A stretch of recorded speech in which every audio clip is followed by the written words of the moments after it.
All right, let's get into our next discussion now. The family of detained former National Security Advisor Sambo Dasuki has dragged the Attorney General of the Federation and the Justice Minister Abubakar Malami before the Nigerian Bar Association over alleged unprofessional conduct and utter disregard to the rule of law. Now, the petition was triggered by Malami's recent media comments suggesting that Dasuki, despite meeting the fresh bail conditions granted him by the Federal High Court in Abuja in July, would not be released from the custody of the Department of State Services on the grounds of national security.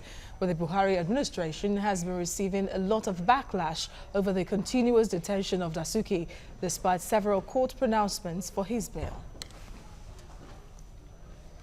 All right, joining us in the studio is the head attorney, Liberos Oshoma Chambers. Liberos Oshoma's Chambers. Liberos Oshoma. That's the point there I got confused. Good morning to you and thank you for joining us. Nice to see you. Good morning. All right. First off, would you say that the Attorney General is acting in contravention of the law by not, allowing Dasuki to go? Yes, to answer your question directly. Okay. I didn't expect such a statement from the Attorney General, who is supposed to be the chief law officer of the states, both the government and those outside of government. There's a distinction between the Minister of Justice, who ordinarily is like the legal advisor to the government, and the Attorney General of the Federation. The Attorney General is supposed to be the protector of all, and also the protector of the laws of the land. And that's why, in some cases, it is also legal and normal for an Attorney General to disagree with his principal, the President, on the side of the law. The Attorney General can say, Mr. President, on this position, you are wrong because this is the position of the law. He's supposed to be on the side of the law always. But to begin to apply sentiments in the place of the law, I disagree completely. But what could really be at the core of this? There has been several court declaration or injunctions for him to be set, at least to be released on bail. He has met bail conditions, yet they keep him. Is this issues of security like they say, or is this just sheer politics? I believe it's sheer politics playing out here, because if we all know we are Nigerians, and for some of us that are lawyers also, we've had matters with police, EFCC, DSS, and it's if you believe that a man had committed a crime or had committed various criminal offense, you don't wait to arraign one after the other. If definitely you know what you're doing, you investigate. You say, okay, the man in the process aided, conspired, looted. You investigate the entire gamut. There is no limitation to criminal offense. So even if it's 100 years, you can always arraign him if you put your facts together. And so, once you investigate all of them, you can bring 100-count charge, depending on the numbers you are able to prove. But to now begin to bring them one after the other, you arrest him, you charge him for conspiracy, he's granted bail on conspiracy. You say, no, I have another one, murder. You charge him for murder, he's granted bail on that one. You say, no, there's another one, rape. You charge him for that one. It becomes persecution in the eye of the public.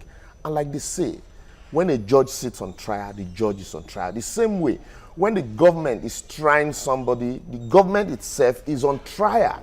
The attitude, the way because there's a thin line between prosecution and persecution. And that's why in some cases the court will advise that, you tread softly, you take time.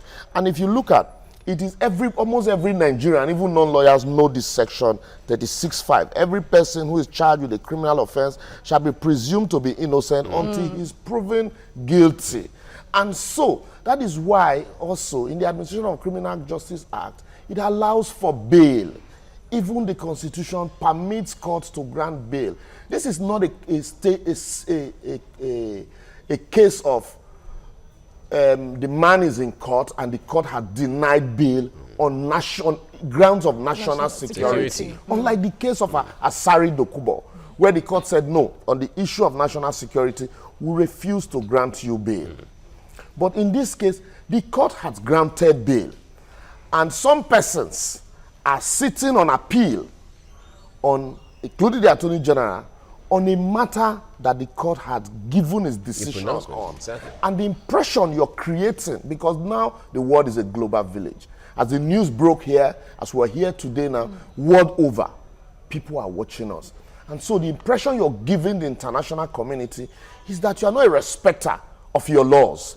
And no genuine businessman, no serious-minded businessman would want to do business with a country where laws are not obeyed.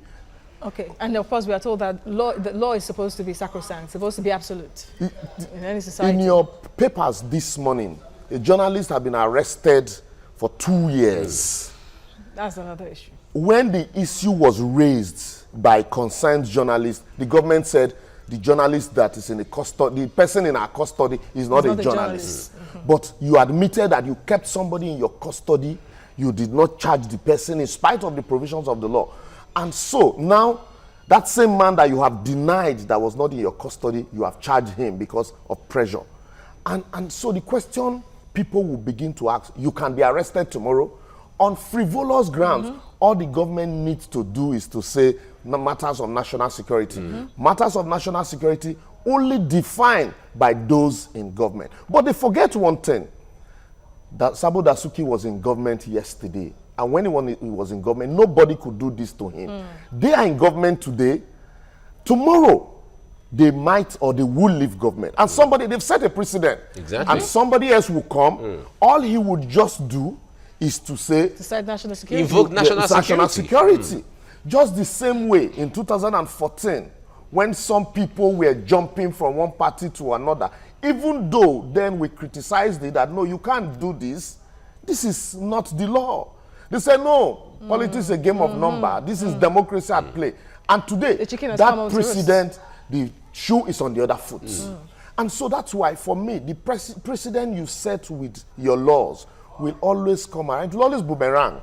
And so we shouldn't encourage impunity. I've listened to some lawyers express sentiment on this same issue. Oh, yes, the man has been alleged to have mismanaged funds meant for security.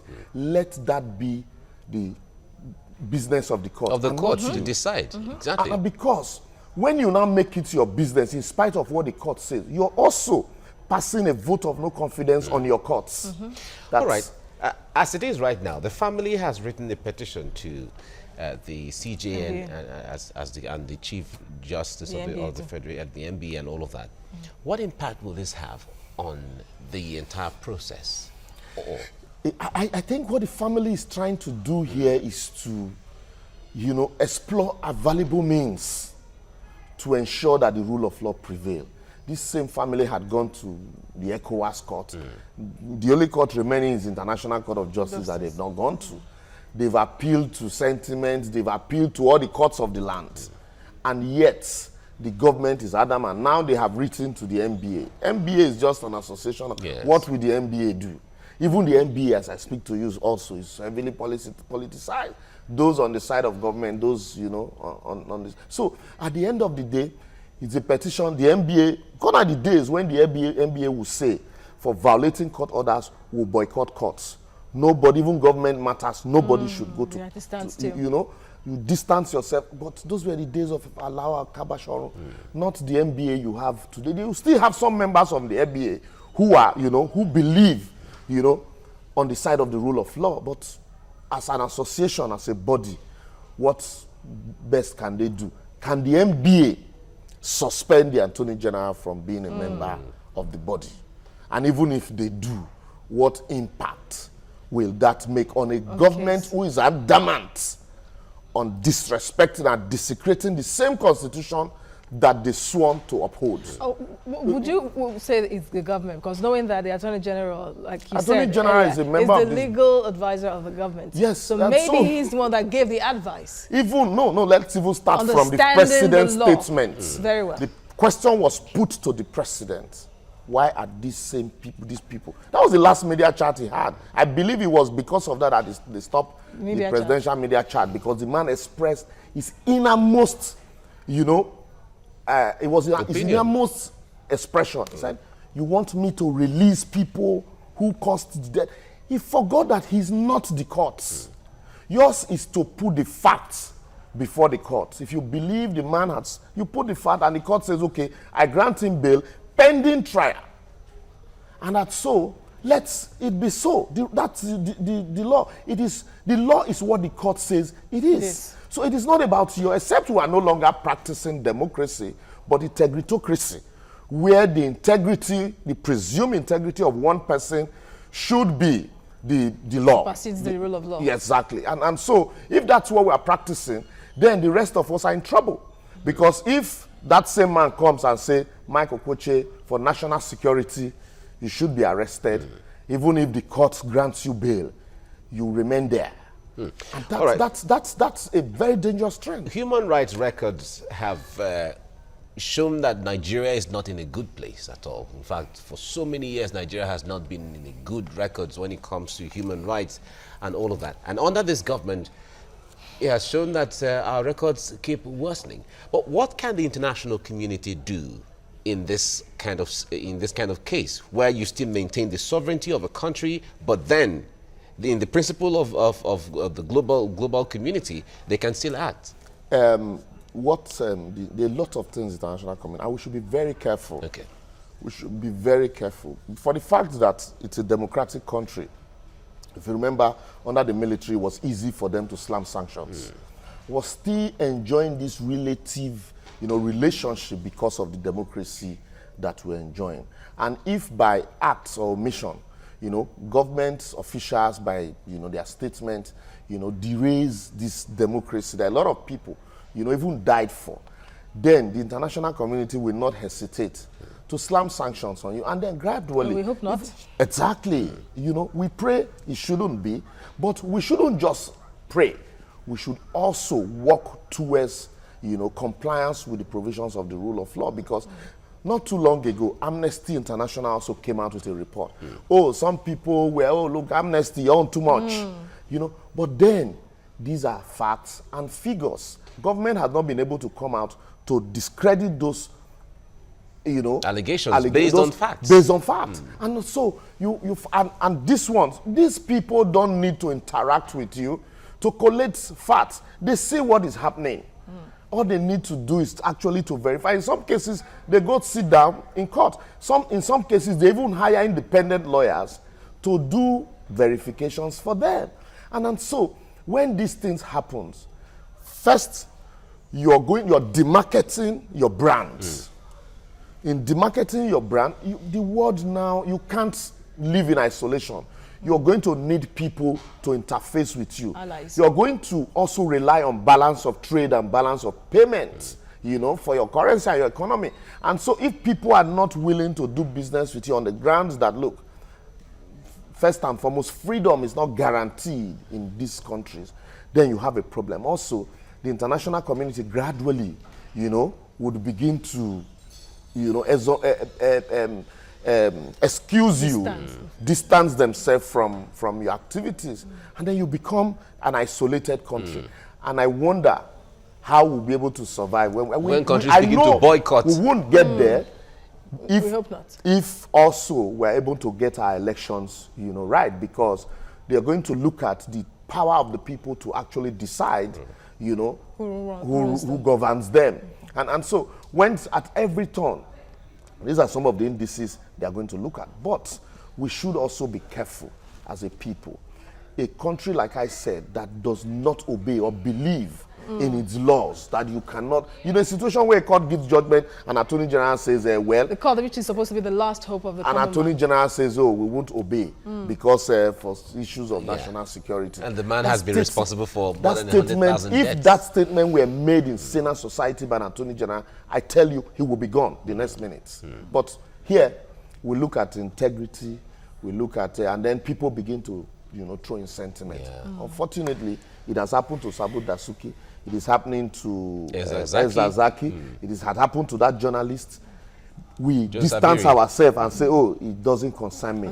The day it will happen to you, just pray that people also will not be silent.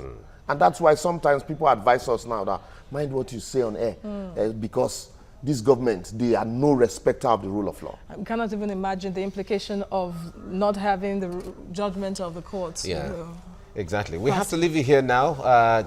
Libros Ashoma, Head Attorney, Libros Ashoma Chambers, thank you so much for coming. My pleasure. Thank you.